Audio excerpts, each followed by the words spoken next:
भाग 2 धारणाएं। परम सत्य। वेदों में परमात्मा संबंधी धारणा। ऋग्वेद के अनुसार इंद्रम मित्रम वरुणम अग्निम आहुरथो दिव्यः स सुपर्णो गरुत्मान एकम सद्विप्रा बहुधा वदन्त्य अग्निम यमम मातरिश्वानम आहुः। अर्थात वे उसे इंद्र, मित्र, वरुण, अग्नि कहते हैं। दिव्य और सुंदर पंखों वाला गरुत्मान भी। वह एक ही सत्य है जिसे ऋषिमुनि अनेक नामों से पुकारते हैं। वैदिक ऋषियों की दृष्टि में ईश्वर एक है या अनेक, इस विषय पर विद्वानों ने अनेकों बार चर्चा की है। कुछ विद्वानों का मत है कि वैदिक ऋषि बहुदेववादी थे, क्योंकि वे मानते थे कि प्रकृति का हर तत्व और शक्ति अलौकिक है। डॉक्टर राधाकृष्णन का कथन है, मनुष्य के मन रूपी कारखाने में ईश्वर संबंधी धारणाओं के बनने की प्रक्रिया का उतना स्पष्ट वर्णन और कहीं नहीं किया गया जितना कि ऋग्वेद में है। देवताओं की पूजा साधारण प्रार्थनाओं द्वारा और उन्हें खाने की वस्तुएं अर्पण करके की जाती थी। देवताओं की मूर्तियां नहीं थीं। ऋग्वेद संहिता के अधिकांश भाग में प्रकृति के तत्वों का प्रतिनिधित्व करने वाले विभिन्न देवताओं की स्तुतियां हैं, जैसे सूर्य, वायु, इंद्र, अग्नि, पृथ्वी, सरस्वती आदि। इन देवताओं का वेदों में कोई निश्चित, व्यवस्थित और भिन्न भिन्न स्वरूप नहीं है, जिस तरह बाद में रचे गए पौराणिक ग्रंथों में मिलता है। इन देवताओं का संक्षिप्त परिचय परिशिष्ट प्रारंभिक वैदिक काल के आराध्य देवता में दिया गया है। इस धारणा से बहुत से विद्वान सहमत नहीं हैं कि वैदिक काल में लोगों का बहुदेववाद में विश्वास था।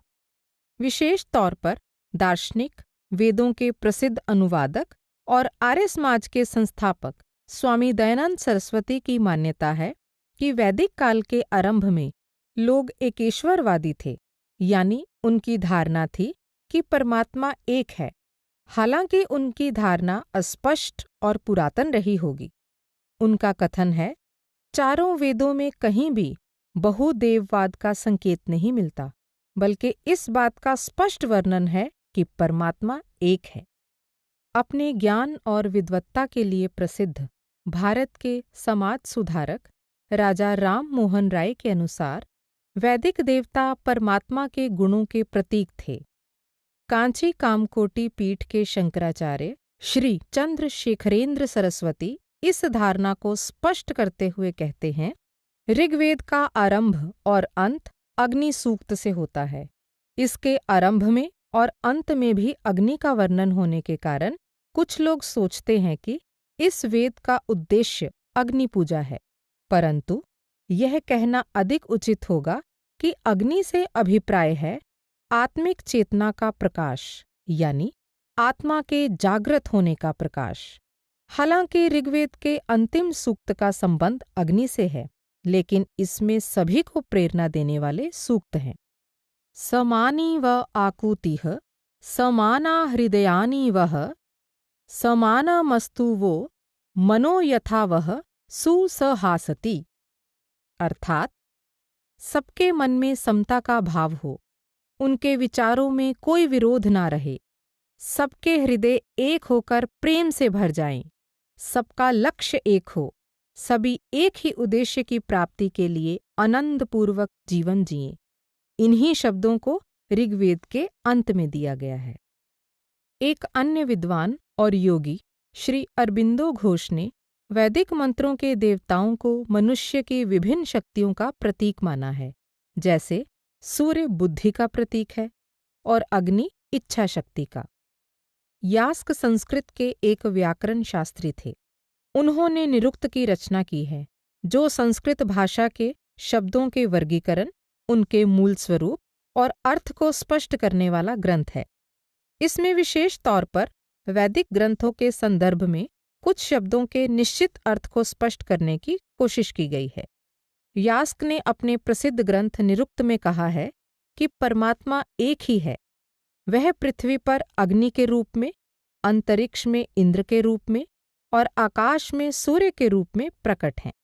इन तीनों मंडलों में जो अनेक देवता हैं, वे एक परमात्मा के 3 रूपों की अभिव्यक्ति हैं।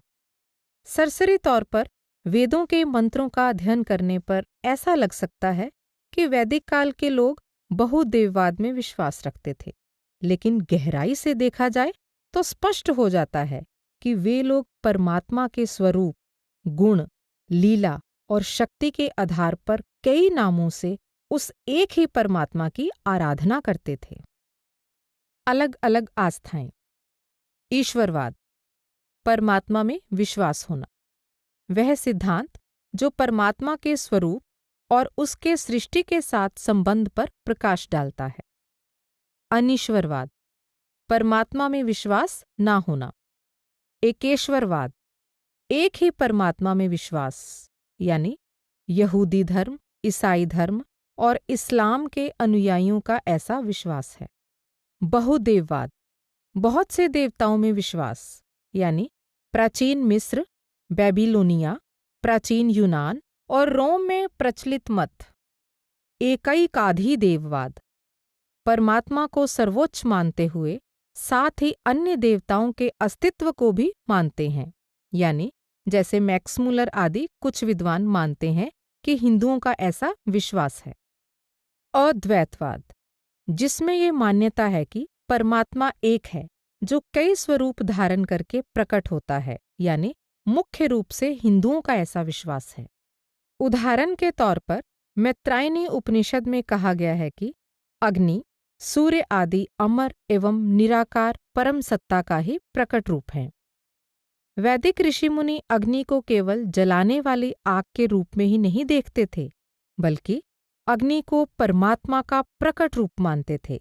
उनके अनुसार अग्नि देवता यज्ञ में देवताओं का आह्वान करने के लिए संदेशवाहक का कार्य करता था और भेंट की गई सामग्री को उन तक पहुंचाता था। वे सूर्य देवता को केवल एक नक्षत्र न मानकर उसे परम सत्ता का ही रूप मानते थे। इसी तरह इंद्र को भी परमात्मा का ही रूप माना जाता था, जिसने विरोधी शक्तियों को हरा दिया था। वास्तव में जब हम इंद्र को परमात्मा के एक अंश का प्रकट रूप या प्रतीक मान लेते हैं, तभी ऋग्वेद के मंत्रों में बताए गए उसके गुण स्पष्ट होते हैं। अन्य देवताओं जैसे अग्नि, सोम, वरुण आदि के भी कार्य और गुण ऋग्वेद के मंत्रों द्वारा इसी प्रकार से स्पष्ट होते हैं। फारसी विद्वान फेरेदुन के ददा चांजी का जो इस संबंध में कथन है, वह ध्यान देने योग्य है। वेदों के पाठक इस गलत धारणा से भ्रमित हो सकते हैं कि वेद अग्नि, वायु, प्रभात यानी उषा, सूर्य और प्रकृति के अद्भुत घटनाक्रमों, अन्य पदार्थों और शक्तियों को दिव्य मानते हैं, जिनकी उपासना वैदिक ऋषि बल, स्वास्थ्य, लंबी आयु, वीरपुत्र, ऐश्वर्य प्राप्त करने के लिए करते थे। वेदों में तो स्पष्ट रूप से एकेश्वरवाद का उपदेश है। उनका विश्वास है कि यह सृष्टि परमात्मा के प्रेम, शक्ति, विवेक और महिमा को ही प्रकट करती है। वह जीवात्माओं के लाभ, अनुशासन और कल्याण के लिए यहाँ असंख्य लोकों की उत्पत्ति और विनाश का क्रम चला रहा है।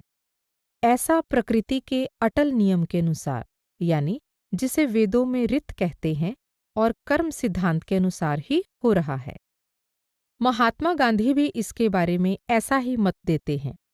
मैं इस बात का विरोध करता हूँ कि हिंदू बहुत से देवताओं में विश्वास रखते हैं और मूर्ति पूजक हैं। वे ये तो कहते हैं कि देवता बहुत से हैं, लेकिन वे निश्चित रूप से यह भी कहते हैं कि परमात्मा एक है जो देवताओं का स्वामी है।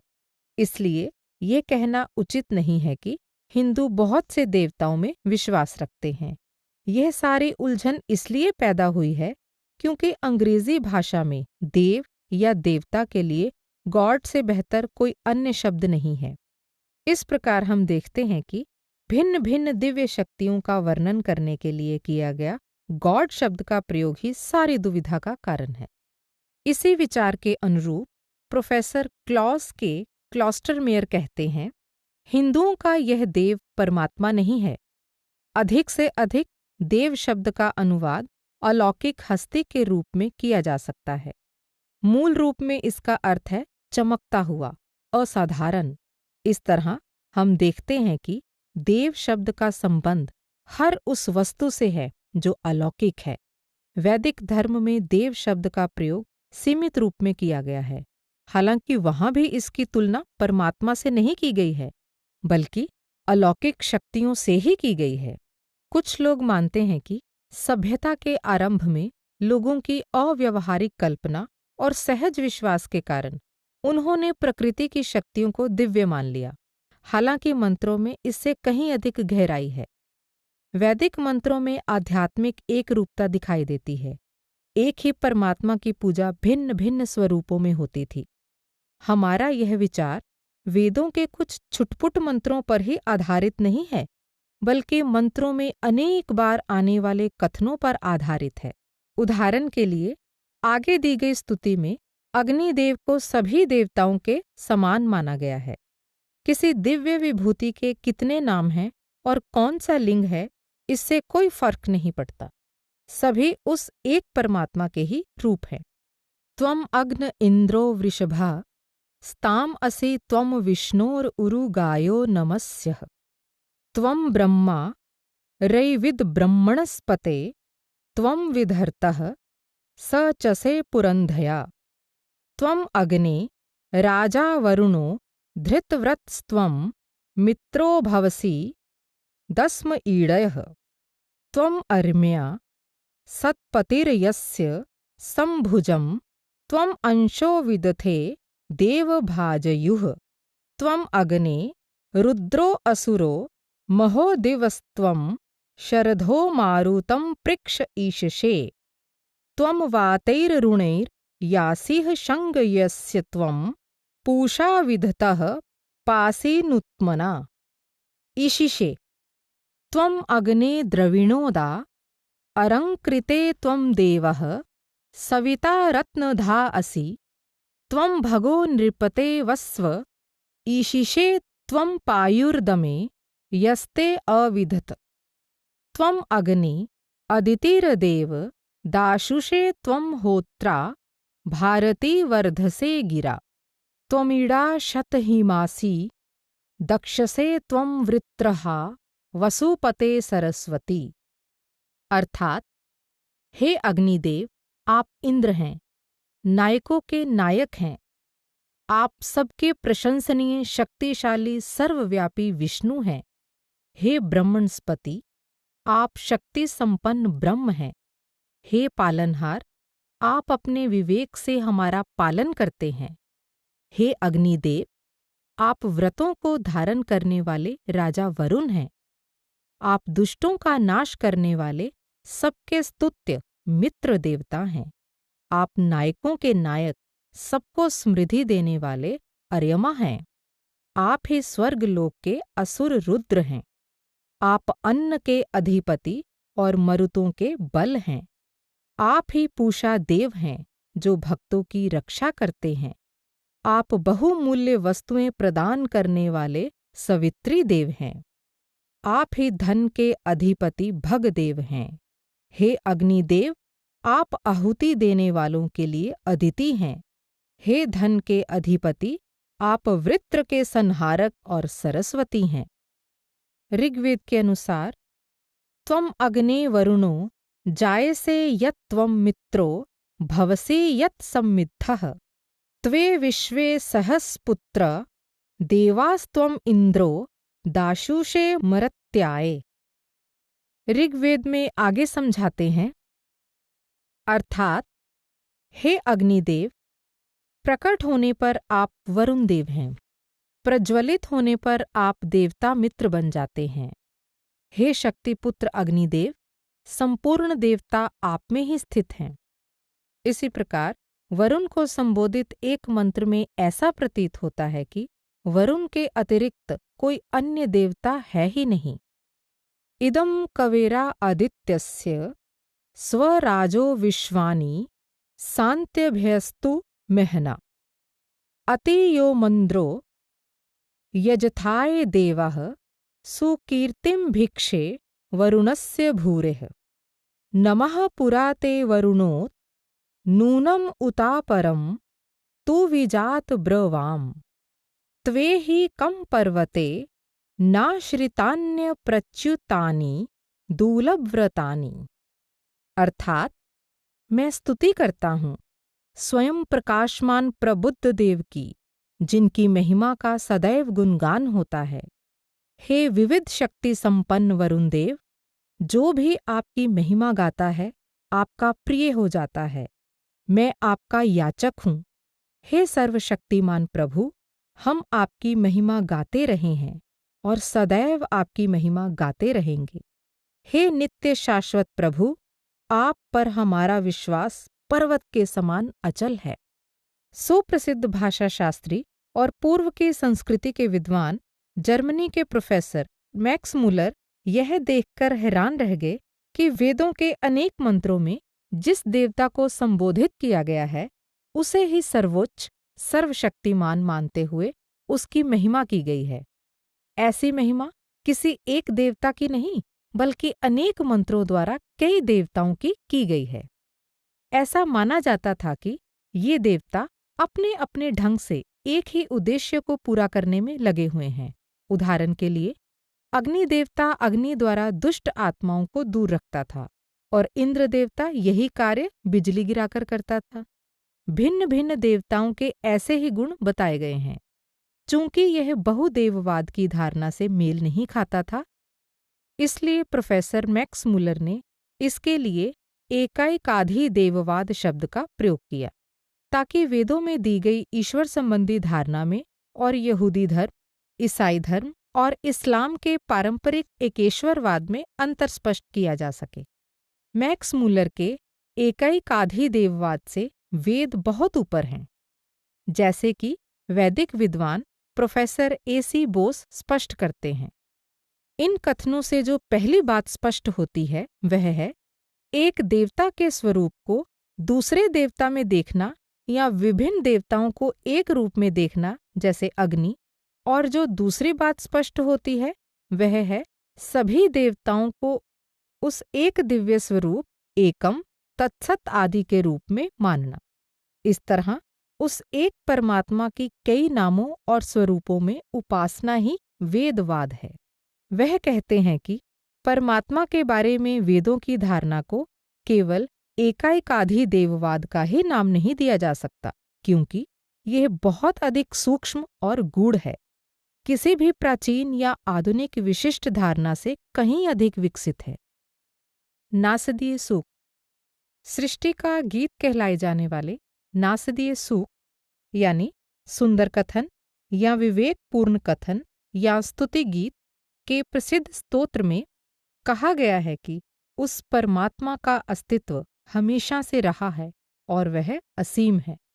को अदधा वेद क इह प्रवोचत कुत आजाता कुत इयं विसृष्टिः अर्वागदेवा अस्य विसर्जनेन आथा को वेद यत आबभूव इयं विसृष्टिर्यत आबभूव यदि वा दधे यदि वा न यो अस्य अध्यक्षः परमे व्योमनत्सो अंगवेद यदि वा न वेद। अर्थात, कौन मनुष्य जानता है और कौन ये कह सकता है कि ये सृष्टि कहाँ से और किस प्रकार उत्पन्न हुई। देवता लोग भी इस सृष्टि के उत्पन्न होने के बाद ही पैदा हुए। कौन समर्थ है ये बताने में कि सृष्टि कब उत्पन्न हुई। वह परमात्मा ही बता सकता है कि क्या सृष्टि की रचना उसने की या फिर नहीं। वह परमधाम में रहते हुए इस सृष्टि का स्वामी है, ये वही जानता है और शायद नहीं भी। परमात्मा के एक तथा सर्वोच्च होने की धारणा परवर्ती ऋग्वैदिक देवताओं हिरण्यगर्भ, विश्वकर्मा और प्रजापति को संबोधित करने वाले मंत्रों में स्पष्ट दिखाई पड़ती है।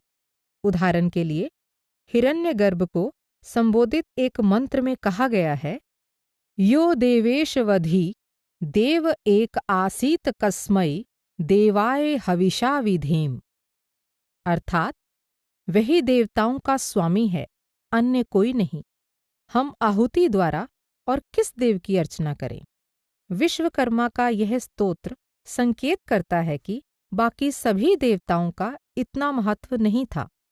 ऋग्वेद में आगे कहा गया है, यो नः पिता जनिता यो विधाता धामानि वेद भुवनानि विश्वा यो देवानां नामधा एक एव तं संप्रश्नं भुवना यनत्यन्य। अर्थात जो परमेश्वर हमारा पिता है, हमारा सृजनहार है, हमारा विधाता है, जो सभी प्राणियों और पदार्थों का ज्ञाता है, जो एक होने पर भी विविध देवों के नाम धारण करता है, सभी प्राणी उस एक से ही मार्गदर्शन प्राप्त करते हैं। प्रजापति के स्तोत्र में भी ऐसा ही वर्णन है। प्रजापतेन त्वदेतान्योन्यो विश्वाजातानि परिता बभूव यत् कामास्ते जुहुंस्तन्नो अस्तु वयं स्याम पतयोरयिणाम्।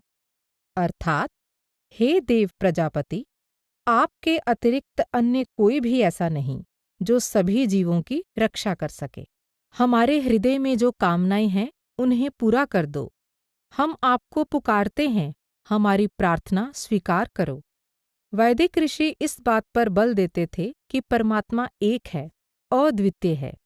अथर्ववेद के अनुसार, य एतं देवम् एकवृतं वेद न द्वितीयो न तृतीयोश्चतुर्थो न अपि उच्यते य एतं देवम् एकवृतं वेद न पंचमो न षष्ठः सप्तमो नापि उच्यते य एतं देवम् एकवृतं वेद नाष्टमो न नवमो दशमो नापि उच्यते य एतं देवम् एकवृतं वेद स सर्वस्मै विपश्यति यच् प्राणति यच् न य एतं देवम् एकवृतं वेद तम इदं निगतं सः स एष एक वृदैक एव य एतं देवम् एकवृतं वेद सर्वे अस्मिन् देवा एकवृतो भवन्ति य एतं देवम् एकवृतं वेद। अर्थात, जो यह मानता है कि परमात्मा एक ही है, उसका कोई दूसरा, तीसरा, चौथा, पांचवां, छठा, सातवां, आठवां, नौवां या 10वां रूप नहीं है।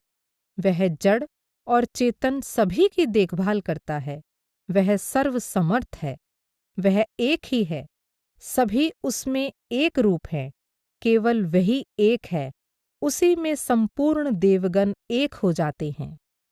इस मंत्र में अग्नि, आदित्य, वायु और चंद्रमा की तुलना उस एक से की गई है जो प्रकाश है, ब्रह्म है। तदेव अग्निः तदादित्यः तद्वायुः तदु चंद्रमः तदेव शुक्रम तद ब्रह्म।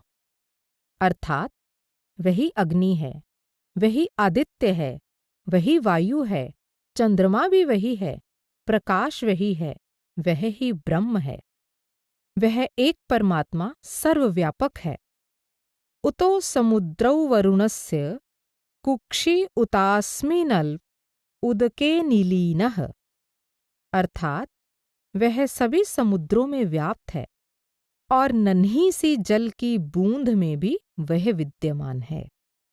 यजुर्वेद के अनुसार, सपरिगात शुक्रम अकायम अव्रणम असनाविरम शुद्धम अपापविद्धम कविर्मनीषी परिभुः स्वयंभुः। अर्थात, वह परमात्मा सर्वव्यापी है, तेजस्वी, निराकार, उज्ज्वल, स्नायु रहित है। वह शुद्ध और निष्पाप है। वह सर्वज्ञ है, अंतर्यामी है, सब कुछ उसके अधीन है और वह स्वयंभू है। यजुर्वेद में आगे कहा गया है, एषो ह देवः प्रदिशोनु सर्वः पूर्वो ह जातः स उ गर्भे अन्तः स एव जातः स जनिष्यमानः प्रत्यङ्गजनास्तिष्ठति सर्वतोमुखः। अर्थात, वह परमात्मा सभी लोकों में व्याप्त है। वह सृष्टि से पहले भी था, अब भी है, आगे भी युगों युगों तक रहेगा। वह सभी जगह व्याप्त है और सभी जीवों और दिशाओं का नियंत्रक है। अथर्ववेद में कहा गया है, त्वं स्त्री त्वं पुमानसि, त्वं कुमार उत वा कुमारी, त्वं जीर्णो दंडेन वंचसि त्वं जातो भवसि विश्वतो मुखः। अर्थात, हे परमात्मा, तुम ही स्त्री हो, पुरुष भी तुम ही हो, तुम ही युवक हो, युवती भी तुम ही हो, लाठी के सहारे डगमग चलने वाले वृद्ध भी तुम ही हो, हर स्वरूप में तुम ही तुम हो। एसी बोस ने इस मंत्र के बारे में बड़ी रोचक टिप्पणियां की हैं। वैदिक काल के पश्चात भारत और विदेश में ऐसी विचारधाराएं हुई हैं जिनके अनुसार स्त्री को पुरुष से और लड़की को लड़के से नीचा दर्जा दिया जाता है। वेदों में स्पष्ट रूप से कहा गया है कि वे दोनों समान हैं, दोनों में एक ही दिव्य ज्योति है। देखें स्त्री को कितनी शोभा और सम्मान दिया गया है। ऋग्वेद का प्रसिद्ध पुरुष सूक्त, जो चारों वेदों में वर्णित है, वह परमात्मा के सर्वव्यापक होने का ही वर्णन करता है। सहस्र शीर्षा पुरुषः सहस्राक्षः सहस्रपात्, स भूमिं विश्वतो वृतवात्य तिष्ठद् दशांगुलं, पादो अस्य विश्वा भूतानि त्रिपादस्यामृतं दिवि, त्रिपादूर्ध्वः उदयत पुरुषः, पादो अस्य इहाभवत् पुनः, ततो विश्वंग व्यक्रामत् शासनानश्नेऽभि। अर्थात, उस परमात्मा के हजारों सिर हैं, हजारों नेत्र हैं, हजारों चरण हैं। वह पृथ्वी के कोने कोने में व्याप्त है और दसों दिशाओं से ऊपर है। सभी लोग उसी का अंश हैं। उसके 3 चरण अनश्वर दिव्य प्रताप के रूप में इस सृष्टि से ऊपर हैं। जो सृष्टि बन चुकी है और जो बनने वाली है, वह सर्वव्यापक कर्ता इन सभी में प्रकट है। पुरुष सूक्त में इस बात का वर्णन है कि इस संसार की रचना आदि पुरुष के शरीर से हुई है, जो विराट स्वरूप है। इस संसार के जड़ और चेतन जीव उसके विराट स्वरूप का 1/4 अंश हैं। बाकी के 3 अंश अनंत दिव्य लोक में स्थित हैं। दूसरे शब्दों में, संपूर्ण सृष्टि में जितने भी चेतन और जड़ पदार्थ हैं, ये उसकी तुलना में कुछ नहीं है, जबकि उसके विराट स्वरूप का अधिकांश भाग दिव्य लोक में है। यह वर्णन उस परमात्मा के सर्वव्यापक और दिव्य होने का संकेत करता है, जो स्थान, समय और कार्य कारण से ऊपर है। वैदिक ऋषियों ने भी परमात्मा को अपने निकट मानते हुए उसे पिता, माता, बंधु, मित्र और अतिथि के रूप में संबोधित किया है। त्वं हि नः पिता वसो, त्वं माता शतक्रतो बभूविथ, अधा ते सुमन्मीमहे। अर्थात, हे परमात्मा, आप ही हमारे पिता हैं, आप ही हमारी माता हैं। हम परम आनंद के लिए आपसे प्रार्थना करते हैं। ऋग्वेद में ही आगे कहते हैं, उत वात पितासि न उत भ्रातोत नः सखा, स नो जीवा तवे कृधि। अर्थात, आप हमारे पिता हैं, आप हमारे बंधु और मित्र हैं, आप हमें जीने के लिए बल प्रदान करें। आगे कहते हैं, विश्वेषां अदितिः यज्ञायानां विश्वेषां अतिथिः मानुषाणाम्। अर्थात, वह यानी आदिदेव अदिति है, जो सभी का वंदनीय है। वह अतिथि रूप में सभी पुरुषों में विराजमान है। इसलिए यह स्पष्ट है कि वैदिक काल के लोग एक परमात्मा में ही विश्वास रखते थे, जो निराकार, अवर्णनीय, अलौकिक और अटल सत्य है, और जो सृष्टि के हर स्वरूप का कर्ता और स्वामी है। बाद के वैदिक साहित्य में इस सत्य को ब्रह्म के रूप में जाना जाता था, जैसा कि शतपथ ब्राह्मण में कहा गया है, ब्रह्म वा इदम् अग्रम आसीत् तद्देवान् सृजत्। अर्थात सृष्टि के आरंभ में केवल ब्रह्म था। ब्रह्म ने ही देवताओं की सृजना की।